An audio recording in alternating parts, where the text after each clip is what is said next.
नमस्कार साथियों, आइए आज के इस वीडियो में शब्द शुद्धि को देखते हैं। ये सब वो शब्द हैं जो कि एग्ज़ाम में पूछे गए हैं, है ना। और यहाँ से क्वेश्चन आपके भी एग्ज़ाम में आने वाले जितने एग्ज़ाम हैं उनमें भी पूछे जाने की पूरी संभावना है। तो बहुत ही बारीकी से इसको समझेंगे कि क्या शुद्ध है क्या अशुद्ध है, और इनके अर्थ को भी अच्छे से समझते चलेंगे ताकि जो भी हमारा ज्ञान है वो अस्थाई होता जाए। क्योंकि जब हम किसी चीज़ को बहुत गहराई से समझ लेते हैं, सीख लेते हैं, उसके अर्थ का निचोड़ जान लेते हैं, तो वो चीज़ें अस्थाई रूप से हमारे दिमाग में सेट हो जाती हैं, वो हमको कंठस्थ हो जाता है। तो चलिए देखते हैं। यहाँ पर कवित्री लिखा है। कवित्री, इसका शुद्ध रूप क्या होगा? देखिए, कवित्री हम उच्चारण तो कर लेते हैं ऐसे, लेकिन ये कवित्री नहीं होता है, कवयित्री होता है। का होता है वा अकेला होता है ना, और या पर छोटी की मात्रा और त्रि, कवयित्री। ये इसका शुद्ध रूप है। ये इसका क्या है? अशुद्ध रूप है। ये सही रूप नहीं है। अब कवित्री किसे कहते हैं? कवयित्री ये जो है इस किसे कहते हैं? जब पुरुषों के द्वारा कोई कविता लिखी जाती है तो वहाँ पर उसे कवि कहते हैं, लेकिन जब महिलाएं कविता लिखती हैं तो उस महिला को कवि ना कह करके कवयित्री कहते हैं। विदुषी, विदुषी दिया है, इसका शुद्ध रूप क्या होगा? तो विदुषी, इसका सिद्ध रूप देखिए, यहाँ बा तो रहेगा नहीं, वा रहेगा, और यहाँ पर बड़ी की मात्रा वो भी नहीं रहेगी, छोटी की मात्रा रहेगी, और दूसरी विदुषी। ये इसका शुद्ध रूप है और ये इसका क्या है? अशुद्ध रूप है ना। विदुषी होता क्या है? जब पुरुषों में कोई ज्ञानी होता है तो उसको हम कहते हैं कि ये विद्वान है, लेकिन जब महिलाओं में कोई ज्ञानी होती हैं तो उनको कहा जाता है कि ये विदुषी है, ना कि इनको हम कहते हैं कि ये विद्वान है। महिला विद्वान है तो उसको विद्वान ना कह करके विदुषी कहेंगे। क्लेश, क्लेश ये आपका शुद्ध रूप नहीं है। इसका शुद्ध क्या होगा? बड़ा सा, लास्ट में जो है बड़ा सा रहेगा, ये वाला सा, ये वाला जो सा है ये गलत है, बड़ा सा रहेगा, ये शुद्ध रूप होता है। क्लेश क्या होता है? परिवार में आप जानते हैं, परिवार में पारिवारिक मामले को लेकर के जो अंदर ही अंदर क्लेश रहता है, दुख रहता है, संताप रहता है, पीड़ा रहती है ना, तो क्लेश वही होता है कि परिवार के अंदर जो किसी बात को लेकर के जो पीड़ा है, जो कष्ट है, जो दुख है, उसी को कहते हैं क्लेश, है ना। ये शुद्ध रूप होता है। श्रृंगार, श्रृंगार आप जानते हैं, श्रृंगार ये शुद्ध रूप नहीं है। श्रृंगार इस तरह से लिखा जाता है, श्रृंगार, है ना। यहाँ पर री की मात्रा लगी होती है। श्रृंगार ये शुद्ध रूप है। श्रृंगार मीन्स क्या होता है? सजावट होता है ना। श्रृंगार मीन्स क्या होता है? सजावट होता है, शोभा होता है ना। उज्ज्वल, उज्ज्वल ये आपका शुद्ध रूप नहीं है। उज्ज्वल में दोनों ही जगह आधा जा रहेगा, ऐसे। उज्ज्वल ये आपका क्या है? शुद्ध रूप है उज्ज्वल, और ये अशुद्ध रूप है ना। और जब ये शुद्ध रूप है, इसका अब अर्थ जान लीजिए। उज्ज्वल, उज्ज्वल मतलब सफ़ेद, धवल, है ना। उज्ज्वल मीन्स क्या होगा? सफ़ेद, धवल। हिरण्यकश्यप, हिरण्यकश्यप आप जानते हैं कि जो पुरानी कथाएं हैं, पौराणिक कथाएं हैं, उसमें प्रहलाद के पिता का नाम हिरण्यकश्यप था, है ना। तो उसको हम भले ही कहते हैं हिरण्यकश्यप, लेकिन हिरण्यकशिपु शुद्ध उच्चारण है और शुद्ध लेखन क्या है? हिरण्यकशिपु,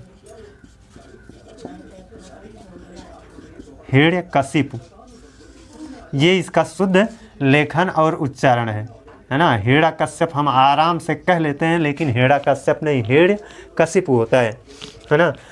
ये अनुसांगिक, अनुसांगिक, अनुसांगिक नहीं होता है, आनुषंगिक होता है।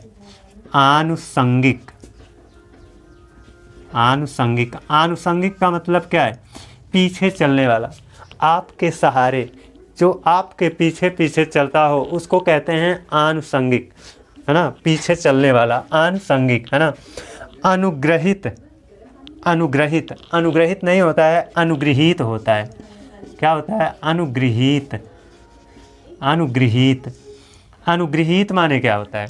अनुगृहीत आप लोग सुने होंगे कि फला व्यक्ति फला की वजह से अनुगृहीत हो गया, है ना। अनुगृहीत मतलब हम कह सकते हैं कि एक प्रकार से एहसानमंद, एहसानमंद, है ना।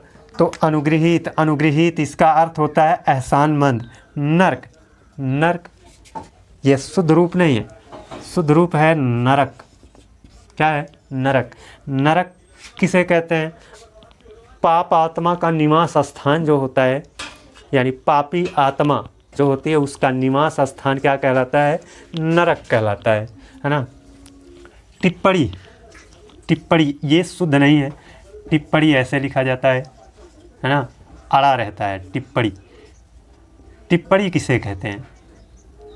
टिप्पणी कोई घटना जब होती है तो वहाँ पर लघु मतलब थोड़ी सी बात आप जो बोल देते हो वो टिप्पणी कहलाता है। हम कुल मिला जुला कर कह सकते हैं कि घटना के बारे में की गई संक्षिप्त व्याख्या या घटना के बारे में कही गई थोड़ी सी बात क्या कहलाता है? टिप्पणी कहलाता है। विरहड़ी, विरहड़ी नहीं होता है, विरहिड़ी होता है। हाँ पर छोटी की मात्रा और विरहिड़ी, विरहिड़ी, विरहिड़ी है ना। विरहिड़ी किसे कहते हैं? प्रीतम से दूर स्त्री विरहिड़ी कहलाती है ना।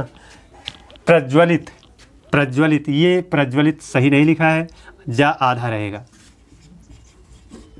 प्रज्वलित है ना। प्रज्वलित माने क्या?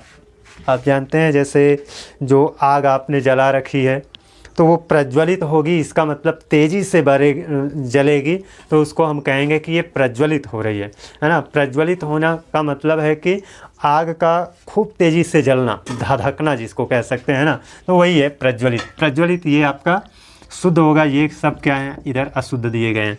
समुज्वल, समुज्वल है ना। समुज्वल जैसे आप उज्ज्वल जानते हैं, यहाँ कहीं नहीं है, यहाँ तो है। उज्ज्वल जैसे होता है वैसे ही समुज्वल भी होता है ना।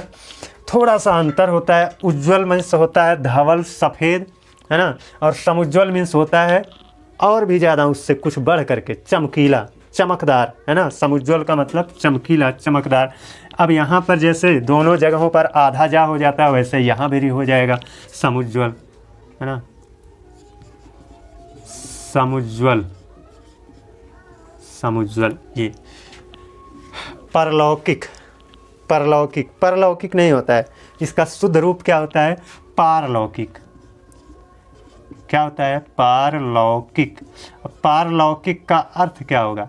देखिए लौकिक है ना, लौकिक मतलब है जो सामने हो, दिखाई दे रहा हो, लौकिक है ना। और जो सामने ना हो है ना, यानी जो लौकिक ना हो पारलौकिक कहलाएगा। ये परलौकिक कभी मत करिएगा, परलौकिक गलत होता है, पारलौकिक होता है। यानी हम कुल मिला जुला कर कह सकते हैं इस लोक की बात ही छोड़ दीजिए, दूसरे लोक की बात करोगे तो वो परलौकिक कहलाएगा है ना। इस लोक की बात ही करना छोड़ दो, दूसरे लोक की अगर आप बात करते हो तो परलौकिक है। इस लोक की बात कर रहे हो तो लौकिक है, अगर दूसरे लोक की बात करोगे तो क्या है? परलौकिक है। निश्चेष्ट, निश्चेष्ट ये निश्चेष्ट जो है ये गलत है, दोनों जगह आधा खष्टी सा दिया है जबकि गलत है। यहाँ पर छोटा सा रहेगा, ना पर छोटी की मात्रा उसके बाद आधा सा, तब चेष्ट है ना। निश्चेष्ट इस तरह से लिखा जाएगा तो शुद्ध होगा। अब निश्चेष्ट मीन्स क्या होता है? निश्चेष्ट है ना, जो चेष्टा ना करे उसे हम कहेंगे कि ये निश्चेष्ट है। चेष्टा कौन नहीं करता है? जो बेहोश है ना, जो क्या नाम है कि अचल है ना, वो चेष्टा नहीं करेगा है ना। तो बेहोश हो जाए है ना उसको निश्चेष्ट कहेंगे, जो अचल हो जाए उसको निश्चेष्ट कहेंगे। तो निश्चेष्ट मतलब जो चेष्टा ना करता हो, अचेत है ना। निश्चेष्ट अचेत दोनों समानार्थी बना सकते हो, अचेत है ना, निश्चेष्ट अचेत। दूरधर्ष, दूरधर्ष जो ये लिखा है ये शुद्ध नहीं लिखा है, दूरधर्ष इस तरह से लिखा जाता है, दूरधर्ष है ना। और इसका अर्थ क्या होता है? जिसको जीतना कठिन हो उसको कहते हैं दूरधर्ष, जिसे जीतना कठिन हो उसे कहते हैं क्या है? दूरधर्ष है ना। आशीर्वाद, आशीर्वाद सब लोग जानते हैं, बहुत फेमस है ना। आशीर्वाद कैसे लिखा जाता है? आशीर्वाद है ना, वा पर रेफरा रहता है एक चीज़ आप लोग हमेशा याद रखना, जब रा का उच्चारण होता है उसके बाद जो वर्ण का उच्चारण होता है उसी पर रा लगता है ना। आशीर्वाद, थोड़ा सा उच्चारण करिएगा। सी के बाद रा निकलेगा, आशीर, सी के बाद रा निकल रहा है ना, आशीर फिर वाद, तो रा निकल रहा है, सा के बाद रा निकल रहा है, तो सा के बाद जब रा निकल रहा है तो सा के बाद वाले अक्षर पर रा का चिन्ह लगेगा। तो सा के बाद वाह है, इसी पर रा का चिन्ह लग गया, है ना। वैसे ही निर्भर जैसे कहा जाता है, निर्भर, है ना, निर्भर, इस तरह से कहें तो उच्चारण करिए। नी के बाद रा का उच्चारण हो रहा है, तो नी के बाद रा का उच्चारण, आधा रा का उच्चारण हो रहा है, वो आधा रा कहाँ लिखा जाएगा?